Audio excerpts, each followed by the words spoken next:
네, 안녕하세요. 자, 한국화학올림피아드 KCHO 2026년 제1회 온라인 교육 문제를 같이 살펴보고 풀이를 진행해 보도록 하겠습니다.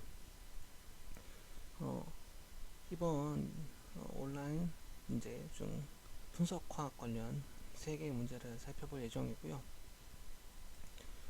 최근에 ICHO를 비롯해서 여러 문제들에서 여러 단원이 융합되어 함께 고려해야 되는 문제들이 많이 출제되는 것 같습니다. 그런 어떤 추세에 맞춰 여러 개의 분석학 개념들을 또 융합적으로 이렇게 내고자 진행을 하였고요. 1번부터 같이 살펴보도록 하겠습니다. 자, 1번은 은의 환원 반응에 대한 표준 환원 전위가 다음과 같이 플러스 0.800V로 있고 25도씨에서 아래와 같은 농도차 전지를 구성해서 착이온인 은과 암모니아의 착이온이 형성하는 과정이 있고, 이걸 바탕으로 우리가 전체 전지의 전위를 측정해서 또부터 형성상수를 구하는 그런 문제가 되겠습니다.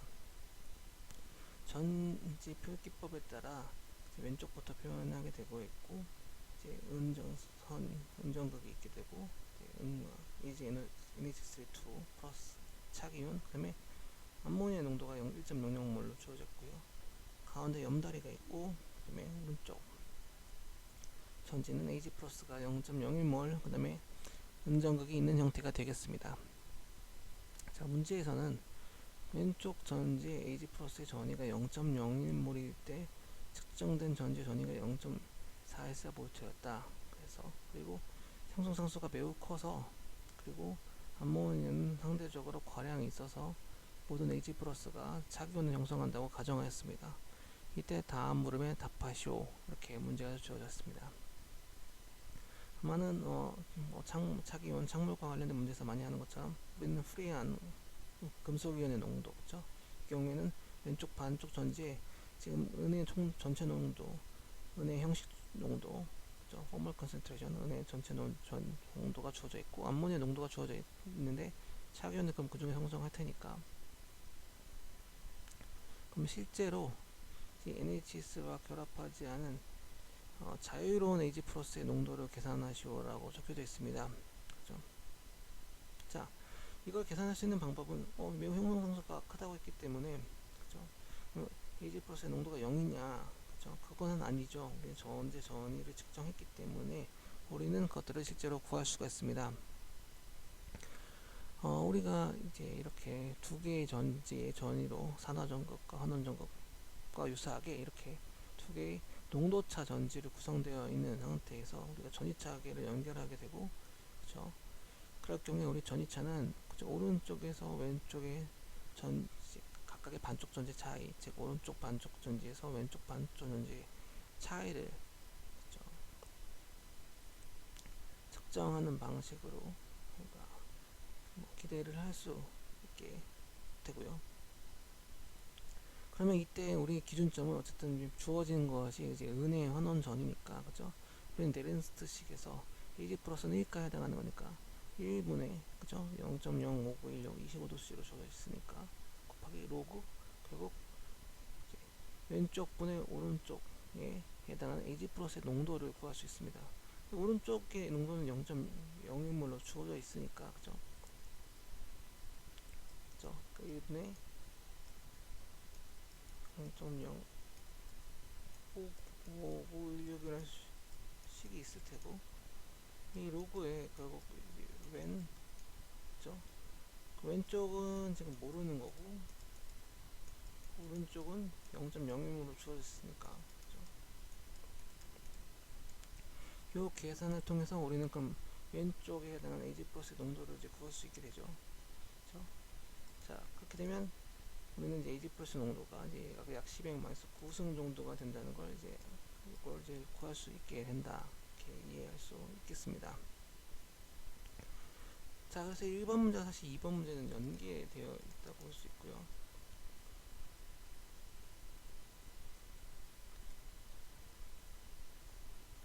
자, 형성상수를 구하러 되어 있는데 형성상수는 지금, 그죠?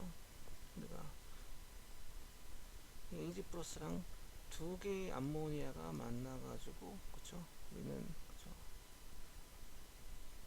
우리는 K, 그쵸? K 프라임 요 식에 따라서 요 작용이 이렇게 됩니다. 그러면 KF라는 것은 사실은 그러면 Ag 플러스의 농도 곱하기 암모니아는 두 개 들어가니까 암모니아 농도의 제곱분의 착용의 농도가 될 텐데, 대부분 이제 전체가 0.01몰 있으니까 이것을 0.01몰로 근사해도 되고, 1번 문제에서 오는 전체 전위를 통해서 Ag 플러스의 농도가 약 10의 마스 9승 모른 걸 구했고요. 0.01몰만큼 반응을 하게 되면 처음엔 1.00몰이었다가 이제 두 개만큼 사용되게 되니까, 그죠? 이제 암모니아의 최종 농도는 0.98로 볼 수가 있습니다. 그러니까 0.01을 10의 마스 9승 곱하기 0.98의 제곱 계산을 하면 우리가 이제 계산할 수 있게 되고, 이 값이 약 10의 7승 정도 값이 됐던 것을 확인할 수가 있습니다. 하여튼 이렇듯 우리는 많은 저희 전기학 시스템에서 이 전이차법에 해당하는 또 그 중 하나인 농도차 전이법이 있는데, 이 농도차 전지를 이용해 가지고 특정 이온의 농도의 변화를 우리는 모니터링할 수 있게 되는데, 만약 여기서처럼 이렇게 창물을 형성하는 것처럼, 그렇죠?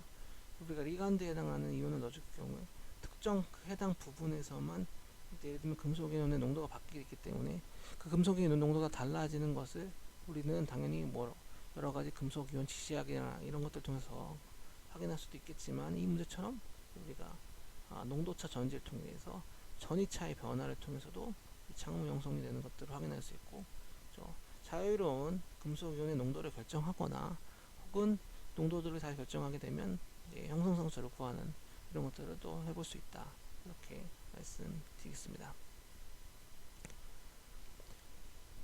다음은 이제 2번 문제 되겠습니다. 2번은 이제 또 창물과 흡광법을 결합시키는 그런 문제가 되겠습니다.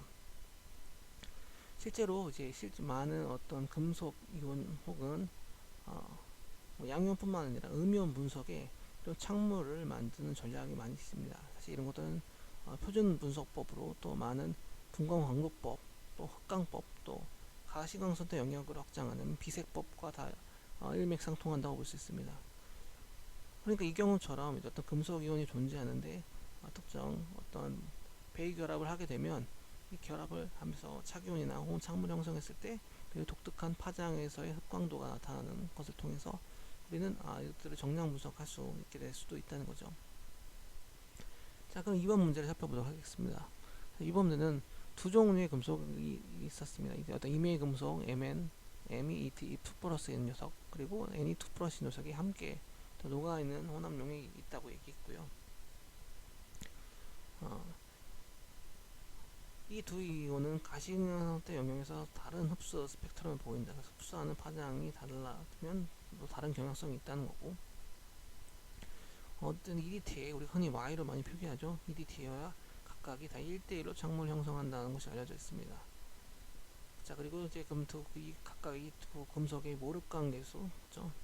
이 엡실론으로 주로 표현하는 이 모르간 개수는 단위가 우리가 모래 마이너스 1승 물농도에, 그 다음에 센티미터 마이너스 1승과 같으며 경로의 길이는 그쵸, 우리 큐백과 같은 경로의 길이가 1.0cm라고 가정하였습니다. 자, 그러면 이제 창물을 형성할 때 우리가 이제 Mn N2 플러스가 EDT형 창물을 형성할 때 450, 그죠? 나노미터에서는 500, 그 모르간 개수가 500이고요. 620 나노미터에서는 100이고, 450 나노미터 N2 플러스는 200, 620 나노미터에서는 800으로 보인다는 것을 이제 정보를 받았고요.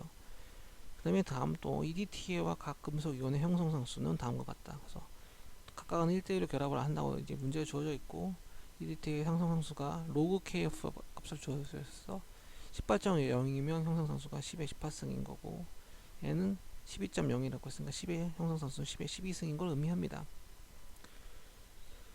자, 그리고 우리가 여러 가지 조건적 형성 상수들을 또 문제에서 언급을 했는데요. pH 따라서 EDTA 자체가 6개 우리가 H 플러스를 받거나 이룰 수 있는 사이트가 있기 때문에 금속이온과 창물을 형성하는 것은 모든 H 플러스가 이러버진 Y4만의 형태로 존재하는 EDT의 분율이 중요하고, 이런 것들을 우리가 흔히 이제 알파로 많이 표현하게 되는데, 이 알파가 지금 PG 5.0에서는 3.0 곱하기 10-7승, 10.0에서는 0.30으로 이렇게 주어져 있습니다.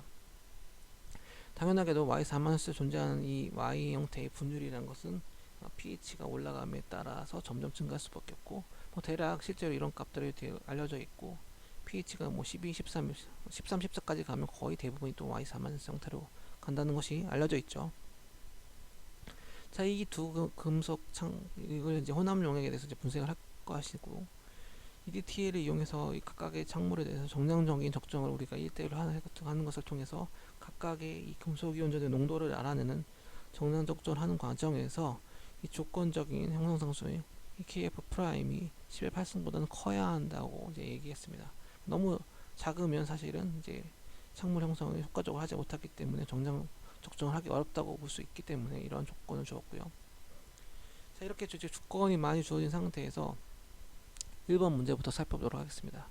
자, 1번 문제는 지금 혼합 용액에는 M2 플러스랑 N2 플러스가 섞여져 있다고 했고, 그러면 이 혼합 용액에 대해서 강도 실험을 했더니 450 나노미터에서는 0.32, 620 나노미터에서는 0.52 값을 얻었다고 합니다.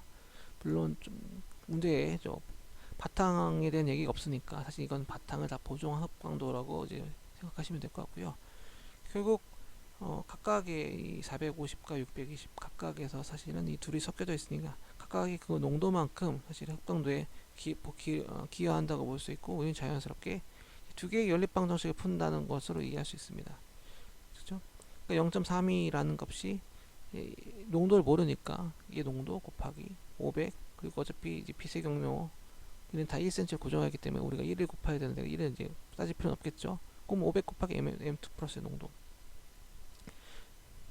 되고, 450의 관점에서는 얘는 200만큼 기여하니까 200 곱하기 N2 플러스의 농도 곱하기 1cm가 될 거고요. 620 같은 경우는 0.5이니까 0.5이라는 값이 동등하게도 Mn2 플러스의 농도 곱하기 이제 100, 그다음에 더하기 N2 플러스의 농도 곱하기 이제 800을 한 이 두 개 합이 이제 0.52가 되는 것이죠. 물론 당연하게도 이건 이제 행렬식으로 풀 수 있지만 사실 이건 매우 간단하니까 그냥 우리가 연립방정식을 풀게 되고요. 그렇게 풀게 되면 M2 플러스는 4.6 곱하기 10-4승이라는 값 농도를 우리는 계산할 수 있고, N2 플러스는 6.0 곱하기 10-4승을 이제 1번 문제에서 구할 수 있습니다. 자, 2번 문제는 이제 지금 조건부 형성상수에 대한 이제 추가적인 판별 문제가 해당하겠습니다. 자, 우리가 이제 절대적인 KF는 그죠? M2 플러스는 10의 18승, N2 플러스는 10의 12승이지만 실제 pH가 정해진 환경에서는 그죠? 절대적 형성상수가 아니라 조건부 형성상수를 사용해야 되고요. pH 5.0 같은 경우에는 그럼 10의 18승이니까 여기다가 이 알파 값을 곱하게 되면 3.0 곱하기 10의 7승 곱하면 어쨌든 이게 10의 18승이었기 때문에 곱하더라도 여전히 10의 8승보다 크죠. 이에 비해서 10의 12승이었던 N2 플러스의 경우에는 pH 5.0의 경우에는 10의 11승에다가 3.0 곱하기 10의 7승을 곱하게 되면 이 값은 10의 8승보다 작아지게 됩니다. 그러니까 pH 5.0에서는 N2 플러스는 EDTL을 정량 분석이 불가능하다는 결론을 이제 끄집어내려고 했던 거고요. 그럼 pH 10 같은 경우에 0.3이니까 10의 18승에 0.3을 곱하거나 10의 12승에 0.3을 곱해도 모두 다 10의 8승보다 크기 때문에 pH 10.0에서는 이 두 금속을 각각 다 EDTA로 분석하는 것이 정량 적정하는 것이 가능하다고 얘기할 수 있겠습니다. 그럼 3번은 사실 이제 연계된 문제로 1번의 문제에서 우리가 M2 플러스의 농도를 4.0 곱하기 10-4승물로 N2 플러스의 농도를 6.0 곱하기 10-4승물로 구했으니까, 그리고 2번 문제에서 pH 5.0에서는 M2 플러스만 정량 적정이 가능하고 pH 10.0에서는 둘 다 가능한 이 정보를 합쳐서 활용하는 문제가 되겠습니다. 자, 그럼 이제 혼합 용액이 있는데 이걸 이제 적정하고자 했고요. 자, 그럼 첫 번째 단계에서는 처음에 혼합 용액을 pH 5.0으로 적정하였습니다.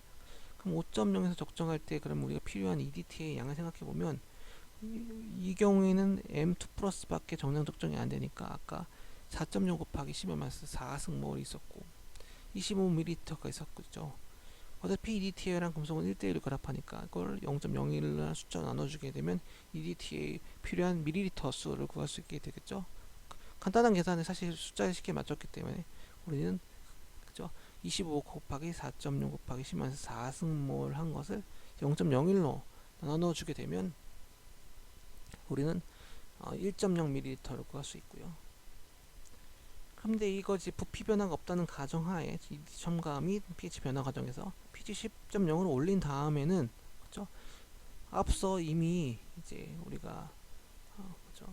M2 플러스는 이미 다 창문을 형성했기 때문에 우리가 고려할 필요가 없고 결국 pH 10.0을 올린 다음에 N2 플러스만 기대하면 됩니다. N2 플러스 농도 아까 6.0 곱하기 10만 4승이었으니까 6.0 곱하기 10만 4승 곱하기 이제 25ml 있고 그걸 마찬가지로 0.01 나눠주게 되면 우리는 1.5라는 숫자를 얻게 돼서 첫 번째 단계에서는 이제 5.0에서는 M2 플러스의 농도만 관련 있고 두 번째에서는 N2 플러스의 농도만 관련 있고 이 각각이 다 1대1로 결합한다는 것만 이용하면 뭐 계산 자체는 매우 간단한 문제라고 볼 수 있겠습니다. 어쨌든 이렇게 2번 문제는 창문 형성 및 그다음에 그것들이 창문 형성하는 것과 흡광법을 연계시킨 그런 문제라고 할 수 있겠습니다. 자, 3번은 사실 전기학 단원에 해당하는 문제이고 이 전기학 단원의 어떤 경쟁 반응적 성격을 이제 묻는 문제가 되겠습니다. 사실 이 전기학 특히 에너지 변환과 관련된 것들이 사실 많은 주목을 받고 있고 뭐 그게 수소 발생 또 혹은 물의 전기 분해라고 해서 수전의 과정 또 그 과정에서 또 산소 발생이라든지 또 최근에 또 환경적 이슈와 관련해서 뭐 이산화탄소의 환원이라든지 질소의 환원 그렇죠? 이런 것들 또 질소 산화물의 환원이라든지 이렇듯 매우 좀 다양한 에너지 변환 반응에 또 전기학들이 상당히 많이 또 연구적으로 많이 활용되고 있고 이를 이제 확장해 가지고 이제 묻는 그런 문제들이 종종 출제되는 것 같습니다. 이런 경쟁 반응적 성격을 우리가 이제 분석하는 것들의 문제와 연관지어서 추가적으로 사실은 저는 이제 이 도금 문제와 연관시키는 그런 문제를 설계하였습니다. 먼저 일단 문제를 자세히 한번 살펴보면 각 여러 금속의 표준 환원 전위는 다음과 같다.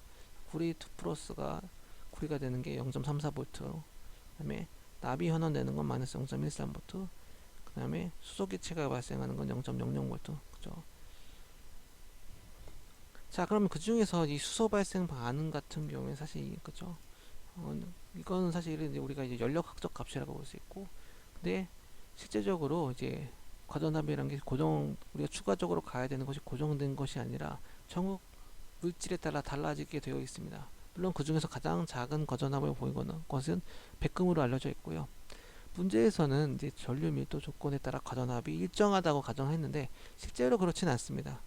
실제로는 당연히 우리가 더 큰 환원 반응을 일으키는 경우에 더 큰 과전압을 가하는 것이 너무나 당연한데 그렇게 되면 이제 문제가 너무 복잡해지고 이제 매우 어려워지기 때문에 또 계산이 매우 간단해지지 않기 때문에 여기서는 간단하게 고정되어 있다고 가정했습니다.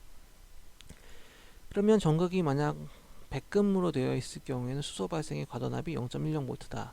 그쵸? 그러면 원래는 0.00V였는데 환원 반응이 더 어려워지는 우리가 추가로 가야 되는 과전압이고 그것이 0.1보다 더 필요하다는 거니까 백금 전극에서는 수소기체 발생 반응이 마이너스 0.10V 환원 반응이니까 마이너스 0.10V에서 일어난다는 것이고요.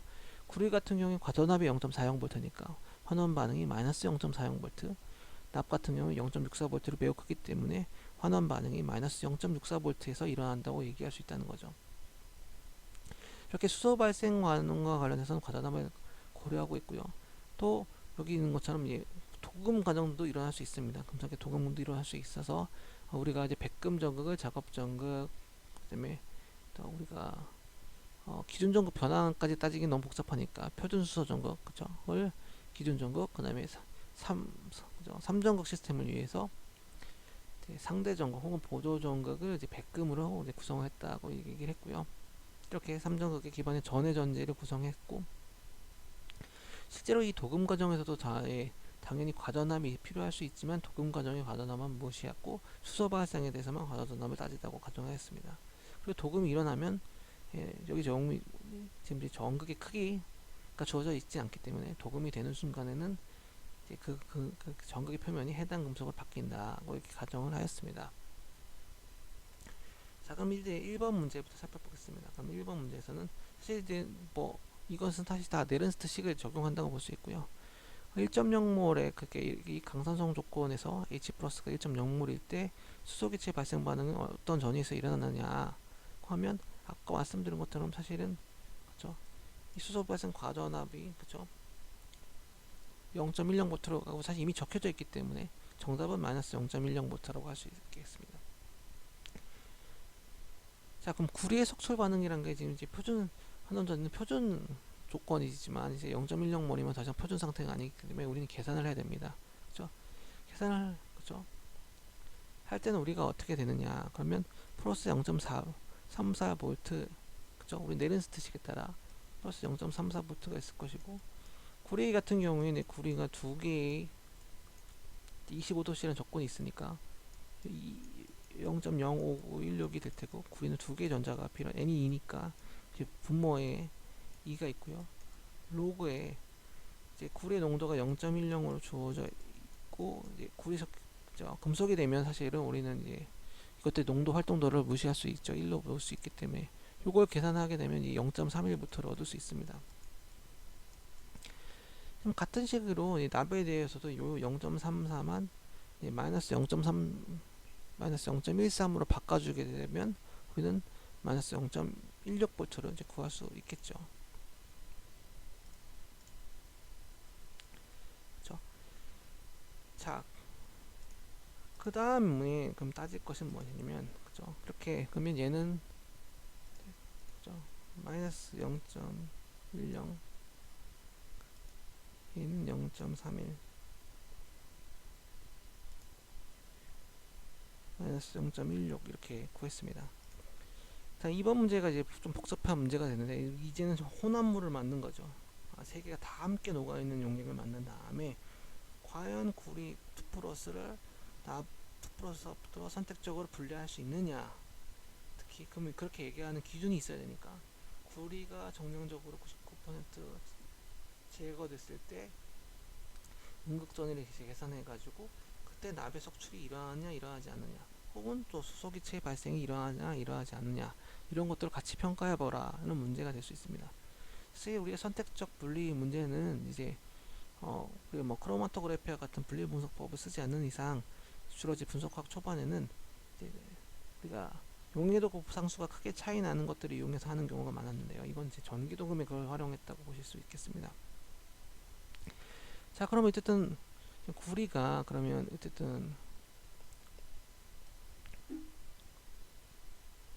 그렇죠?